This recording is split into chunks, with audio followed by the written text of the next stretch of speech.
Hello and welcome to Temporary Australians. I'm Jonesy. And I'm Hursty. And this is Mike. This is what we have coming up on the show. On Temporary Australians, we catch up with bikers who have a big heart as they turn out in large numbers for the Sydney Blanket Run. The Jonesy goes back in time and visits the Silverwater Street and Custom Motorcycle Show.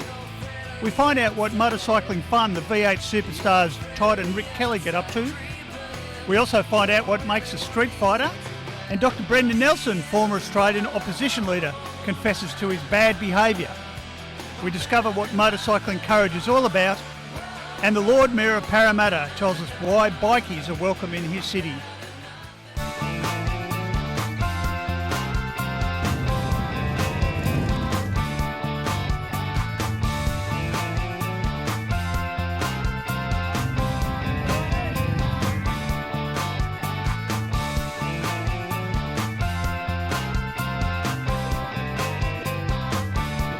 Josie, we're at the foot of the mountains here, Krispy Kreme Donuts and Bikers Australia Blanket Run. There's bikes and people and blankets all over the place. As you can see, a whole bunch of people are turning up with their blankets and tin food and goods to help the homeless. And yeah, it's a nice event and it's nice to help out. Some of the people are different from year to year, but you certainly do see a real good cross-section, different social clubs, and even a few of the 1% guys like to come along just as an everyday ride and just help out a bit. So yeah, it's nice to see a real good cross-section of riders coming out to support the day. I guess it shows that bikers have a heart, and particularly for people who are struggling in life.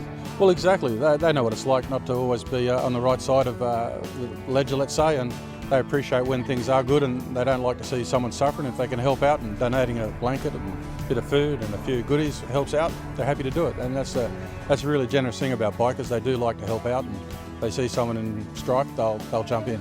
Now, Bikers Australia's been going for over 30 years now. Yeah, 33 years. Bikers is going strong, and we've done toy runs, blanket runs. Yeah, we've got a strong history of trying to support others. And go on rides. Oh, definitely got to go on rides, yeah. There's no point without a ride in there somewhere.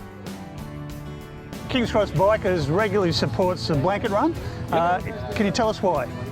Well, why not? It's a great cause, great people. You can't really go wrong, can you? You know, when you think about it, people, once again, are doing it tough, and bikers are showing that, you know, we're not all as the media portray. And yeah, helping those out that need it. So you've been homeless yourself? Is that what Oh yeah, I've done a whole lot. Been in orphanages too. Orphanages, jails, boys' homes, you name it. So you get to know what it's all about. You can understand them. People who don't live it can't really understand it. So the blankets help? Yeah, of course they do, yeah. Yeah, like, yeah, it gives them something to cover over them. Even though we're like a poncho, we're still got a blanket. You know?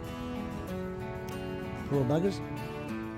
It's a great thing to do. It's just fun, you know, to come out to Krispy Kremes and have a donut and jump on a bike and deliver a blanket. It's a great bunch of people and it's a great event, but it also has that really serious side of that in our community there are many people who find themselves in, you know, desperate situation, and we can all do our bit. Then the call came for the riders to gather together for final instructions. Well, I want to thank everybody for coming along on behalf of Bikers Australia. Don't go through the red lights. We'll sit on 80 clicks when we get on the freeway, so you won't have trouble catching up. Once we get into Parramatta and we turn left at James Roos Drive, we'll slow things up and bunch it all up.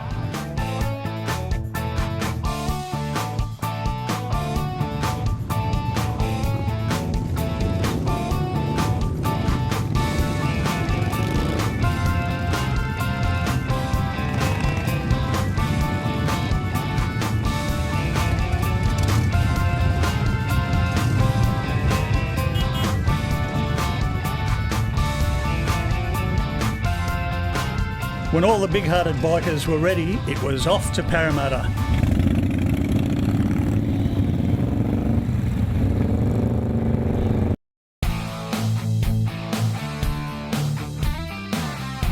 Usually when you ride over the Parramatta River on Silverwater Bridge, you don't see much, except once a year. Custom and street motorcycles for as far as the eye can see, all lined up in competition. Lots of club and trade displays as well, and great rock and live bands. The Silverwater Street and Custom Motorcycle Show is held annually by the Brotherhood CMC. I'd known about this bike show for some years, but had only been once before. You can tell us why you keep coming. Well, because you keep pestering me saying come along. Well, yeah, I do that. But no, I love bikes. No, I love bikes. I'm obsessed with bikes. And I've always loved bikes, and I love coming here because there's so many different bikes. And as you say, it's a great atmosphere, but Silverwater Street and Custom Motorcycle Show has been hugely popular amongst bikers from all walks of life and is steeped in history from its humble beginnings in 1995. Over the years, it has attracted its share of motorcycling celebrities, from Seven's Mike Whitney to Channel 9's Darryl Eastlake, World Superbikes Gary McCoy, and the occasional motorcycle-friendly politician. Even in its early days, it was created with the family in mind, and the bike show has a very relaxed and friendly atmosphere, where enthusiasts can swap stories and new generations are wide-eyed at the creativity that goes into the motorcycles on show. Brendan Nelson, MP and avid motorcycle rider. Yeah, that's right, Greg. Yeah, I got my first bike when I was 17, and apart from half a dozen years, I've had bikes pretty much continuously since. Currently got a Speedmaster, and I've just also bought a Hayabusa. I heard about this fellow rider, who's a long-time member of the King's Cross Bikers, and with a name like Animal, well, we just had to find out more about it. I believe the federal government has recently honoured you for all of that work too. Yeah, as far as I'm concerned, it belongs to all the bikers. Oh, you're talking about the Order of Australia medal. I am. Yeah, I didn't, not a jail sentence, that's all right. Yeah, that's the one here. It belongs to all the bikers. That one there. What did they give that to you for specifically? Charity work in it, you know, helping people out, street kids, homeless kids, cancer children, people are dying in a hospice, toy runs, gift runs, Valentine's days, whatever. For some people, riding a bike is only part of owning one. The desire to have something that is purely individual and personalised is just as strong as the thrill of a ride. And some of the work that people put into a custom bike to be ready for a competition just blows your mind. This family-friendly show has it all. Lots of stuff for adults to look at while the kids can play. Lots of live music with Subtle Brick and Outback Hippies. What more could you want? At the end of the day came the trophies. Some lucky entrants even won prizes. National bike magazines were there carefully recording the day's events for their passionate readers. Then Pendo reminded us of some of the important God stuff. We realise that it's not been because of our cleverness or because of our strength or our activity, our hard work. It's been because of God's grace that Silverwater has continued over those years. And now, in 2010, the 16th Silverwater Street and Custom Motorcycle Show will be part of the new Silverwater Motor Festival. This means a car show as well, and all the regular family and kids entertainment, and still at Silverwater Park. Sounds great. You know, I might bring the kids.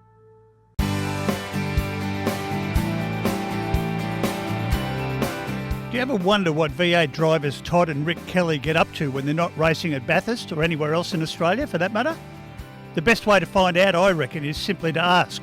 So I did that at last year's MotoGP at Phillip Island.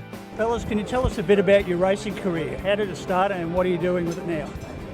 Well, Todd's a couple of years older than myself, and he did the hard yards in go-karts initially when we were very young, and progressed into Formula Ford when Todd was 15 from the family home in Mildura. They built up a car and hit the track, and Todd spent a couple of years in there and a year in Formula Holden, and then got in Formula Ford, actually got picked up into the Young Lions program and moved into Formula Holden and V8 Supercars, and I followed the same footsteps as Todd. So we've both been in V8 Supercars now for 11 and 14 years. We've been around a while, had a lot of races and a few crashes and torn up a little bit of gear, but we've both had a pretty good run. We've both been very lucky to have been to Bathurst many times, and Rick's had 2 wins there and I've had 1, and had some fantastic teammates over the years. We got into the Holden racing team when Peter Brock was still part of the team, and we've been teammates with Lowndesy and Scaife and Greg Murphy, who's actually back in our team now. So it's been a good run. Hopefully we've got a few good years left in us still to come. Well, both of you rode motorcycles, I believe. We actually raced dirt bikes when we were very young out at Northwest Motorcycle Club near Mildura many years ago, and we've still kept a keen interest in dirt bikes and Harleys. We've had a Harley in the family for probably 20 years nearly, I suppose, that Fat Boy, and Todd's recently bought another one that he's done up. Well, they're the coolest bike around if you want to go cruising around on the road. We both grew up on dirt bikes. Rick's on a Honda and I've been with Kawasaki for a little while. I've got a really nice K450, so that keeps us busy on the dirt. I've built a little bit of a motocross track at home. When we don't want to get dirty on the dirt, we jump on the Harley. I've just finished doing a 2010 Softail Heritage where I've done a whole paint job on it and made my own exhaust pipes and did a few bits and pieces. So it's good both to pull it apart in the shed and have a bit of a hobby to modify it, and then it's also good to go for a burn and go for a cruise around on the road in it. Do you do much riding around Mildura? To be honest, Todd and I both moved to Melbourne when we were quite young, so we haven't done a lot of riding around Mildura. Most of the motorbike activity is done in the shed, working on them more than actually riding them. A lot of people do that. So is that your favourite part, or you rather have a riding part? We really don't get to ride that often nowadays. With running a race team and doing all of the races through the year, it's so busy. To get a weekend off or a day off is quite difficult, but there's a few boys that get out on the Kawasaki's up in the hills around Melbourne here. Really probably 2, maybe 3 times a year. If I'm lucky, I'll go for a decent dirt bike ride. But the good thing about the Harley is you can, on a nice day, you can jump on the Harley and ride it to and from work on the odd day. So it's a lot more accessible to us when we don't have a lot of time.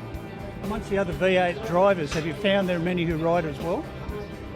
Yeah, there's a lot of guys that ride bikes, whether road bikes or Harleys or dirt bikes. A lot of the boys get on a dirt bike. A lot of the other drivers tend to have a lot more spare time than us.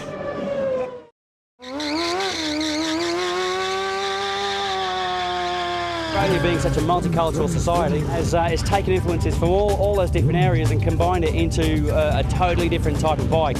The Aussie Fighter, it's something like we've never seen before anywhere else in the world.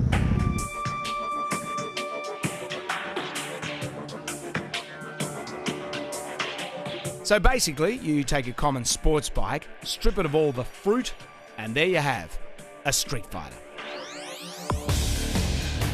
It took me 3 years to build the Judge, and most of the work was done in the last 6 months because we were trying to get it ready for a show. I finished that in November 2005, and yeah, it's about a $80,000 bike when it's all said and done. There's about 800 hours in it. The sky's the limit, and the more you do yourself, the more cred you have. The only downside is staying legal. There are strict guidelines when it comes to making your bike roadworthy, but the crafty builders always come up with ways to comply while keeping with the street fighter look. Ever since I was a little boy, I always wanted an old school fighter, and the only way you get an old school fighter is to build one. So I did. The first fighter was a 1200 Bandit with a 916 tailpiece and a TR1000R front end, but I kept losing my licence on it, so I got rid of it. That was probably 5-6 years ago. Usual story, saw a bike on the side of the road with a bugger all money on it, crashed. One thing led to another. Fairings, too dear, too hard to come by, so yeah, street fighters was what it went. It's an 04 model. I started modding it up in about late 05 really, mate. Bike off the shelf's about 18 grand and it's probably got about 10 grand worth of mods on it now. So who cares? Street fighters, a great alternative to repairing a damaged bike and a great way to express yourself in the biking community.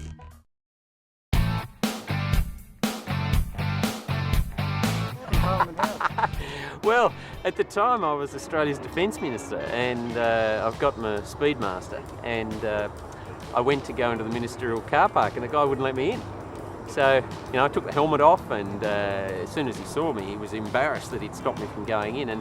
But the other thing I did was the journos there wanted to get a photograph of me and one of the other guys with our bikes. So I just rode up onto the forecourt in front of the Parliament, just to sit there. So I'm sitting there as I am on this boulevard, and next thing, the security guys are all over us. And of course, then they realise it's me, and they sort of backed off a bit. But I think the key thing for every single person to remember is that under the helmet, on a motorcycle, is an everyday Australian, somebody's son or daughter, husband, wife, girlfriend, mother, father, grandfather, all kinds of people from all walks of life. And any of the stereotypes that people have had, at any time in their lives about motorcycling have got to be challenged because they're wrong.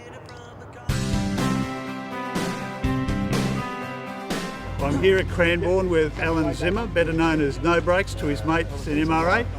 He's down here for the AusGP run as one of the marshals, and he's going to tell us about how he's modified his bike so he can ride with one arm. It was basically a side spike by four-wheel drive with a bull bar. Yep. And he was a right-hander. I was on a sports bike, leaned into it, and I don't remember it, but going by the witness behind me and everything, and we know for a fact he side-spiked me. What it basically did was hit the arm there and mashed all the meat inside. Yep. Broke everything on the shoulder blade, broke the whole lot, just broke out. Then the arm was like a torn off doll arm. Yep. And the main injury is the solar plexus, which is your nerves that control your arm. Yep. They're ripped out of near my spine. So they couldn't, even though they fixed the arm and put it back, it was actually useless. How long after the accident did you decide you wanted to ride again? Oh, before the accident, in the hospital. As soon as I woke up from the coma. So you've modified the bike so that you can ride? In my own head I knew it could be done. I just had to work out how to modify it. And that was pretty easily, seeing as I'm mechanical in that sort of field. Oh, can you show us what you did, mate, please? Yeah. So that's your brake, and that's your clutch. Okay. And that's the throttle. And then that's how I ride, basically. That's my throttle, that's my starter button, that's my blinkers, everything there. So the whole lot there, you can run the bike from this side? Totally, yeah. It's also conditioned to be licensed now. And you cope on the long rides okay? Yeah, it looks like just coming back in a week, 4,500 k's.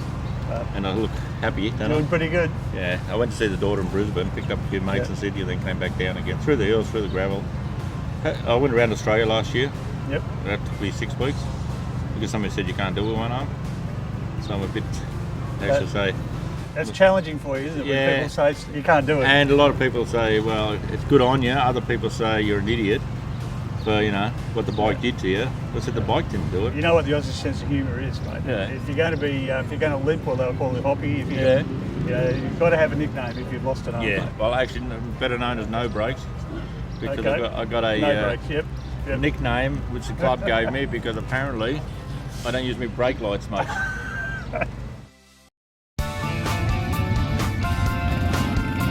Now the blanket run is on the move to Parramatta for the launch of Homeless Persons Week.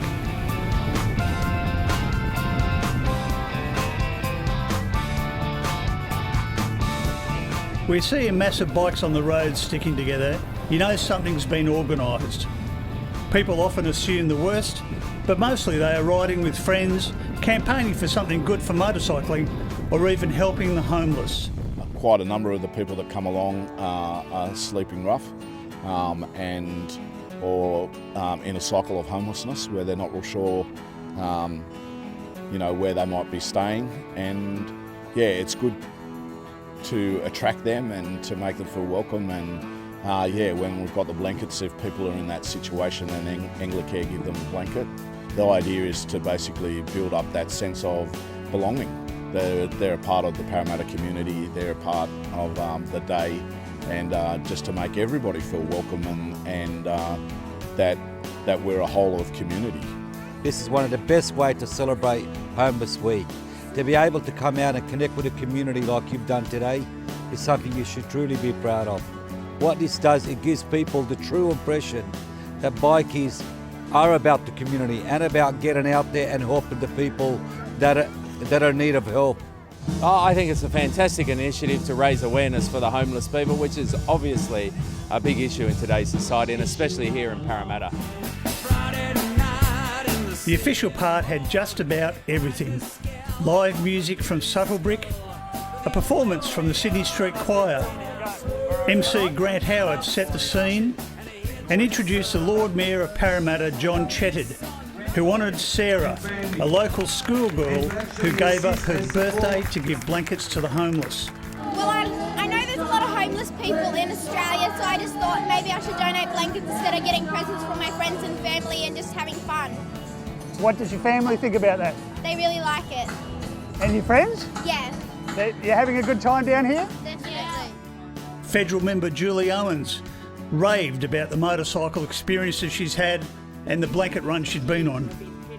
Local Baptist pastor David Roth made some important God comments It seems to me that, at least as I read the Bible, I find that God is interested in humanity. He cares for each one of us, and He has a love for the poor, for the needy, the unjustly treated. He has a heart for the marginalised. And Steve from Anglicare prayed for the homeless. Thank you that you listen to our prayers anywhere we are, in a church, in a home, on the streets, or I dare say on a bike. In Jesus' name, amen. Finally, Bikers Australia President Rich spoke to the crowd. He thought the event was great and that everybody had had such a great time from their side of things. On behalf of the Bikers and Bikers Australia, I want to thank all the bikers that have come out, donated blankets and bought some other goods as well. Thanks for giving up today, guys, and supporting. And Grant touched on something which the biking community is quite strong on, and that's supporting your family, your club, and supporting others. It's fantastic. We're very grateful for all the people that have donated. These go to a number of services around Parramatta, so our service, Stepping Stone, a number of other homeless services in this area that'll, I guess, are working with people every day that'll be able to hand the blankets out. So. I want to commend Anglicare for the great work, all the volunteers here, and all the bikers that you've gathered down here today is something magnificent. Our city is proud to host this Homeless Week. Bikes are leaving. We've had a great time at Parramatta. Lots of blankets and very important things were said by the local community. And it's good to hear the Lord Mayor thinks the bikers are great. So come along next year.